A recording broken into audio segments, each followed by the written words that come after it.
Today, I will be sharing with you 3 things you should never do as a married woman. Number 1, never shy away from talking about sex. Never do it. Never ever shy away from talking about sex. If you want more, talk about it. Say it. If you want to explore more styles, express yourself. Say it as you want it. Say it the way it is doing you. I know that some women shy away from it because, it's sex and they don't know how to talk about it. You would agree with me that when we did counseling in churches and all of that, we're not really taught like deep down. They didn't really go deep down into the sex part because I don't know why, but in marriage, you're already married. You should be able to talk about sex. You should try your best to talk about it. When we got married at first, I was shy about it. I didn't know how to go about it. I didn't know how to say it that, okay, this is what I want or this is what I don't want, right? Until later in the marriage, right? So as a married woman to married woman, I'm telling you now that never shy away from talking about it. By keeping quiet, you're doing yourself a disservice. Number 1, your husband might not know that you're not enjoying it, or he might not know that you want something else or you want more. He will just think that, okay, that's the best you can get because that's what he can give, right? And both of you have not explored. Both of you should talk about it, explore different styles, do different things, just you are married. So enjoy it. There's no marriage in heaven. Do it now on earth that you are able to do it, or do it now that you are able to do it, or that you can do it. Okay, so do not shy away from it. I know for some people it's hard to talk about it, but if you want someone to teach you on how to talk about it, come to me. Yes, there's a link in the description box. Join my Telegram group.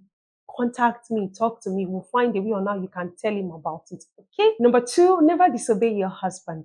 Before you come for me, it is written that obedience is more important than all forms of religious observances, sacrifices, offerings, and ceremonies. That is, obedience is better than sacrifice. I read here that is why you need to carefully choose your married partner, right?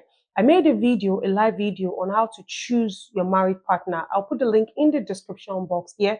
You can watch it and learn the things that I said there. If you're already married, you can pick it up and readjust. If you're not married, you can start preparing with those things, okay? So when you marry, when you marry the person that God wants you to marry, it tends to have sense. It tends to make right decisions, right? And then you can follow him and he can lead you and you can follow him. In fact, you can follow him blindly because you trust God in his life or you trust him. But if you choose wrongly and then he's making wrong decisions, you tend not to obey this kind of man, right? So for you to obey God, obey what God said we should do, right? And obey your husband, you need to marry right. You need to choose right. So this married thing, a lot of things are intertwined in it. How do you obey a man that does not have sense, or a man that is always making wrong decisions, or a man that is always doing things or talking harshly to you and is disrespectful, does not honor you, does not respect you? It's hard to obey that type of man or that kind of man, right? But if a man knows what he's doing, a man of God, a man that hears God for himself, you close your eyes and follow him blindly, right? So yeah, never disobey your husband so that your prayers will not be hindered. Yeah, it is written in the scriptures. Okay. Number 3, never be dependent on a man's wealth. Always, constantly, try your best. Whatever it is that you can do, always develop yourself. Make your own money.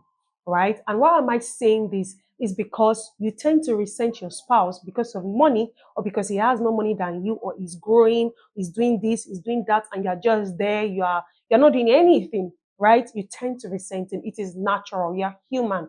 You will feel that way. You will think that way. Okay? For you to avoid all of these things that I have mentioned, try your best to develop yourself. Try to do something. So that brings us to the end of today's video. I know it's pretty short and straightforward. I want you to grasp all these things as quickly as possible and start using them, because that's what we are here for. Yes, that's what we are here for, to make you enjoy your marriage. So thank you so much for watching. Kindly like, share, subscribe, share with a sister, share with a friend. This can help someone. Click here to watch and learn how to choose a marriage partner. Bye bye.